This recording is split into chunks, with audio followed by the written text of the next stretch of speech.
Would you believe that this record was played continuously for a minimum of 3 months in a department store somewhere in the United States of America, probably in your own town, has not been cleaned, has not been properly maintained, has not been properly stored, is running at 16 RPM and sounds this clear.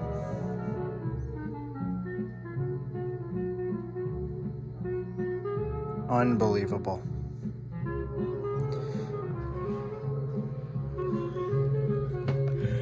These are the Seeburg 1000 records that I bought in a lot off eBay. And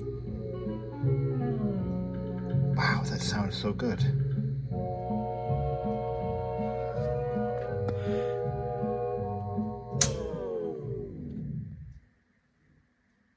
Anyway, I bought these records because I wanted to be able to just load this up with some music. You hear that scratch? That was not intentional. I wanted to load this up with some kind of background music that we could play, you know, and we have outdoor cookouts and stuff when people walk into the house, you know, kind of set the mood kind of thing. So these are the records I bought. And I got some of these 3D printed adapters so that they'll actually play in the standard phonograph.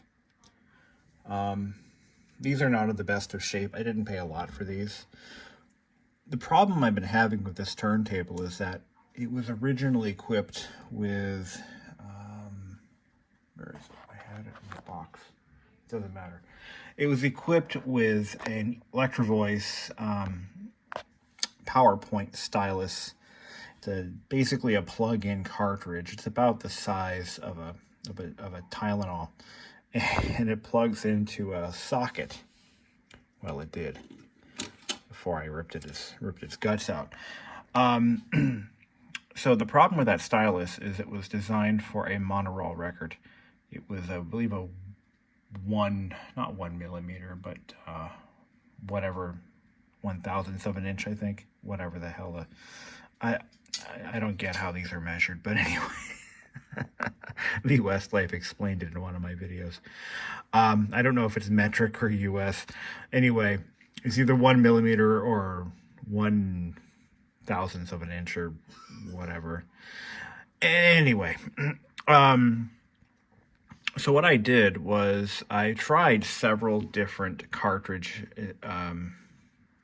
I tried a couple of different cartridges. Most of them recommended by folks over at Audio Karma, and for older phonographs like this one. Now this is a Motorola phonograph, so to play a stereo record, a modern stereo record with micro grooves, or is that even the right term? God, I'm sorry, I don't know the terminology, but whatever. I'm not here to debate that right now. A big micro groove was used. Hold on, I gotta look it up now because the comments are gonna start flooding in. So let's talk a little bit about what I've been going through with this unit and why I've had so many issues. So the first thing is the factory equipped cartridge was an Electro-Voice PowerPoint 61, I think. And so here's the original factory equipped cartridge. And as I understand it, this is a 1 mil. Open, you jerk.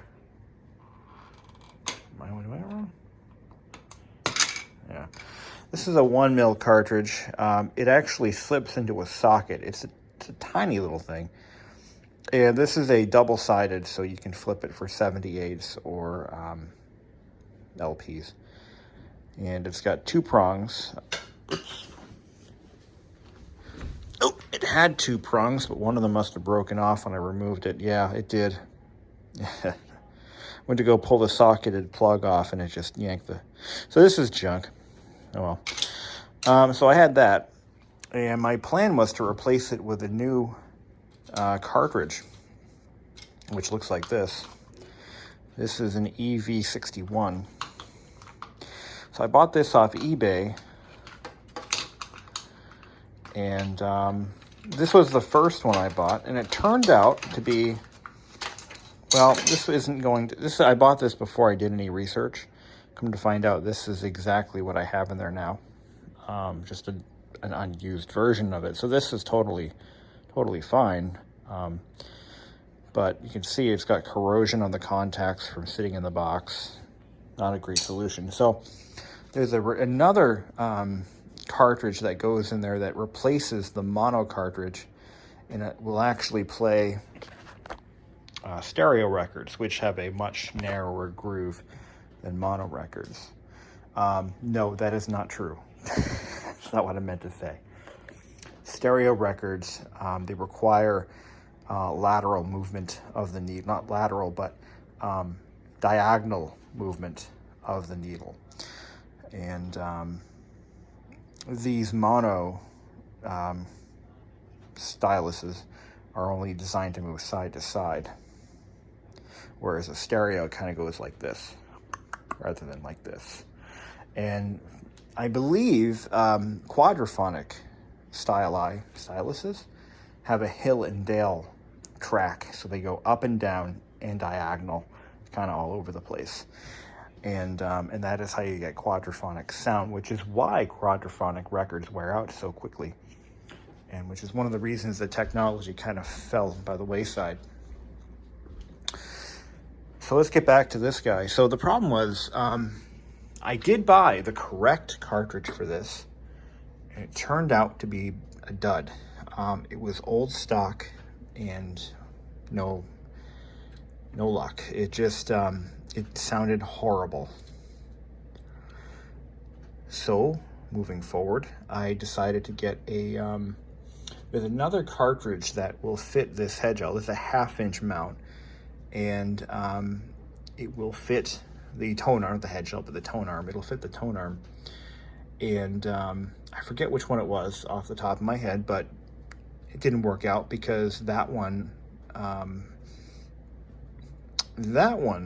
was extremely quiet. The cartridge was bad. So it's like one failure after another. So I reached out to turntableneedles.com, which is it's become one of my favorite suppliers. I buy a lot of cassette drive belts from these guys, and for my small business. And I also have a discount code that I use with them as well. So I'm like, I'll give them a shot. So I reached out to their salesman, and I said, listen, here's what I got. Here's what I'm trying to accomplish. And what he recommended was a Fonsteel 223D cartridge. And it just so happens they sell a brand newly manufactured one, and here it is. Let's get some light on this. So this is the new hotness. This is a brand new Japanese-made cartridge with a replaceable stylus. It is a flip stylus. You can buy these with or without. There's a few options you can get when you buy these.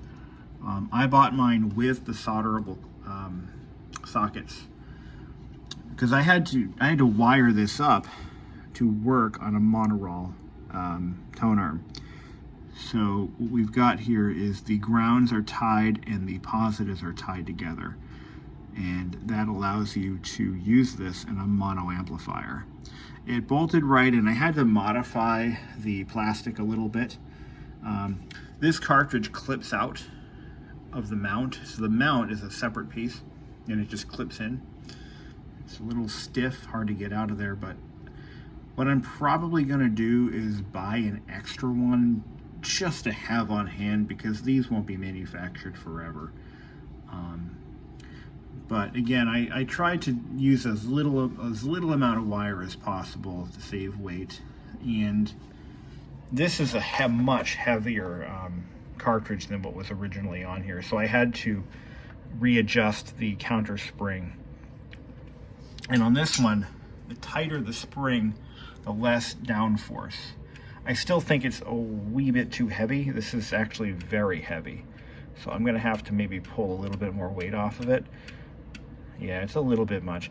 I don't have a needle scale or a tracking force scale. I'm gonna have to see if my neighbor's got one. He probably does, because he's really into phonographs.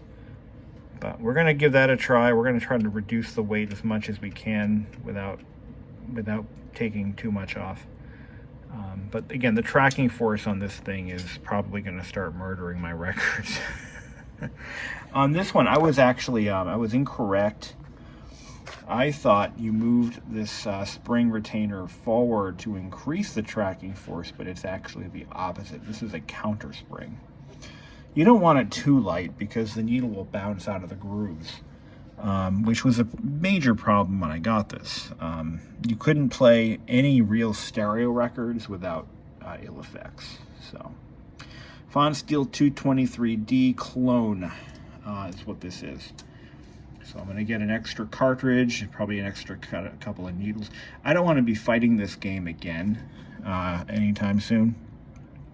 So if I wear it out, I don't want to have to deal with having to...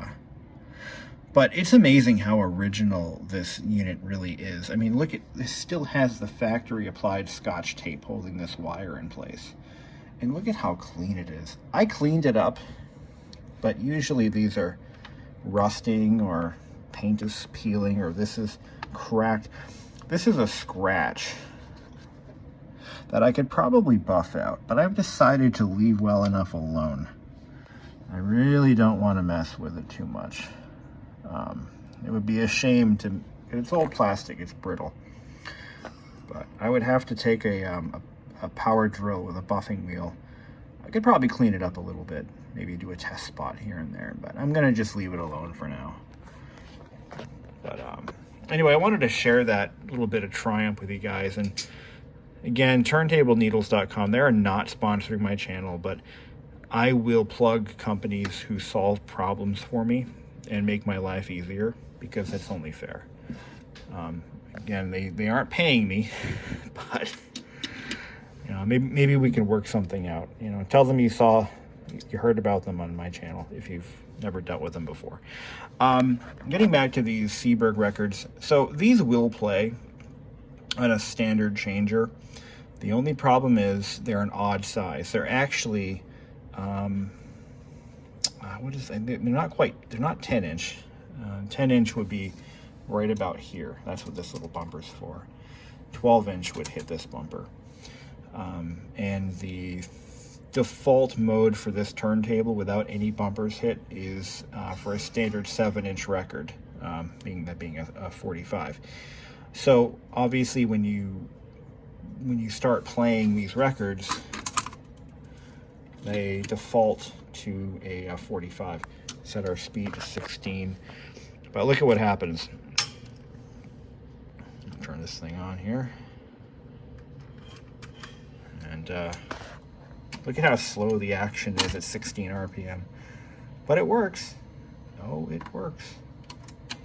See where it lands? Yeah, that's the problem. But listen to how crystal clear this thing really is.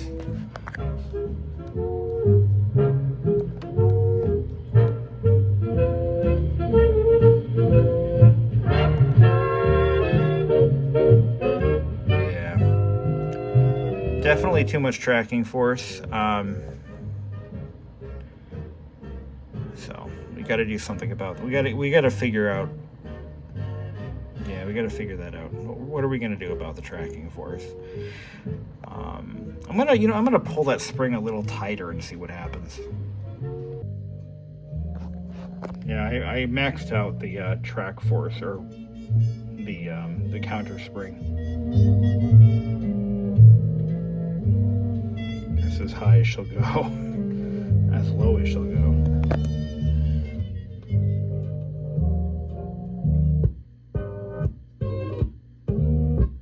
My finger's not calibrated, but yeah. Let's put a real record in. You can't play it on camera, but at least we'll be able to test it out. Now, I know that there's collectors probably looking for this album right now, early synthesizer stuff is very, very sought after. I can't wait to hear this. I'm gonna play this on camera because I'm sure whoever owns the copyright on this doesn't give a shit. I don't have a year on it though. Oh, Bolero's on there. Ooh. Can't wait to hear this.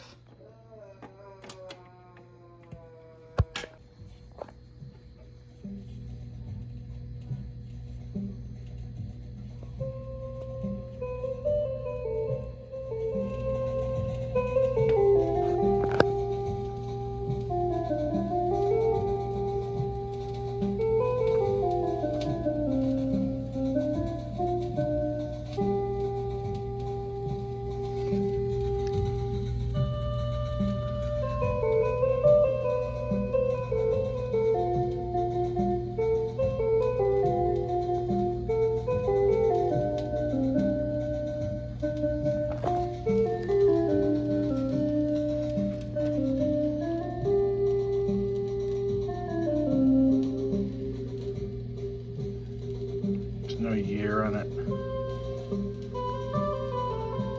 Huh.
I'm not going to play the whole thing, but you get the idea. It sounds pretty good.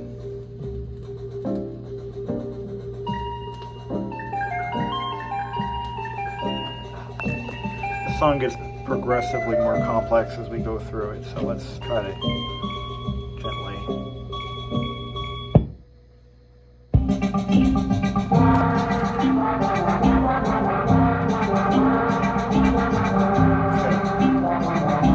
Sounds awful. It's not the equipment's fault.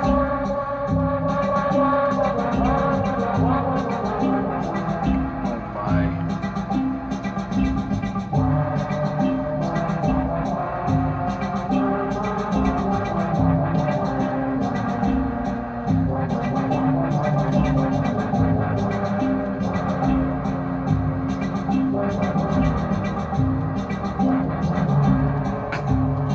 Doesn't sound attractive.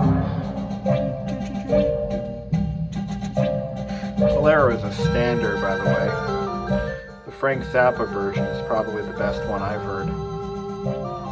He did it in a live concert, his last live concert, and it was amazing.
see, the neat thing about vinyl is you can actually see the progression of the song get more and more complicated just by looking at the grooves. You can see the density over here. It's much more dense. And there's really not a lot going on over here in the beginning. It's kind of cool, actually. But I've heard, I don't know, 30 different versions of Bolero. This one's pretty interesting. Look at the spin down of this thing. Original bearings. Just lightly lubricated. This record's pretty dirty. You can see it on camera more so than in person, but yeah, you can see that. Look at how dense this one gets. And there's really not a lot of movement here. Vinyl is a physical form of music. It's kind of wild to think. I mean, completely analog to the max, and yet it sounds so good. It's kind of crazy. Amelia's recovering from a nasty cold, poor thing. Hey, anyway, so that's that. This thing is ready for prime time. It did skip a little bit on my Led Zeppelin record, but I believe that record is damaged. And not necessarily from this machine, but yeah, I think it was scratched when I got it, and that doesn't help. So that's probably why I got it at Savers for $2. You know, but everything else plays perfectly fine. We might have to again dial in that tracking force because it's a little bit much. Even now, I mean, yeah, it's not too bad. But we just doubled or tripled the weight of that cartridge by putting that one in. And, you know, so try to compensate for that. You can see where I've got the balancing spring out. It's way out. I have one more notch to go. And, you know, you could always probably put in a shorter spring if that became an issue, but I don't think it will. Alternatively, you could probably add a little bit of solder to counterbalance it on the back end of there. But I don't think that's going to be too necessary, if I'm honest.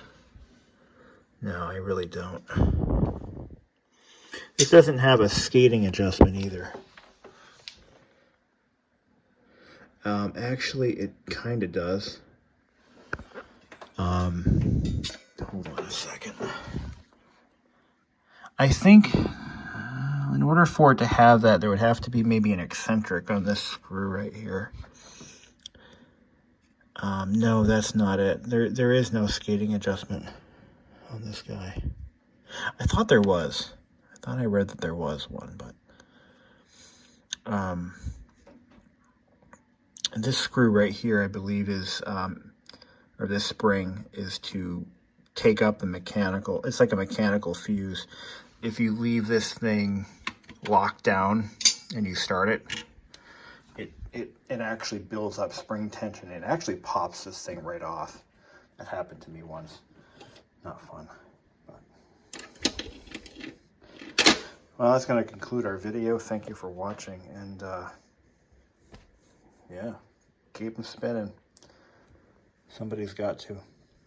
Might as well be you or me. There it is, 1973 CBS. And the Sound of Genius Masterworks Library. This must have been before the Moog was used in cheesy pop rock.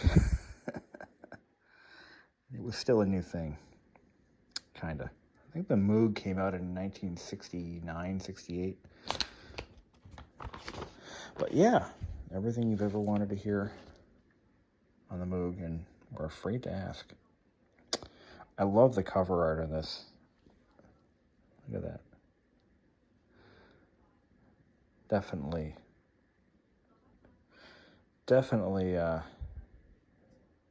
clever.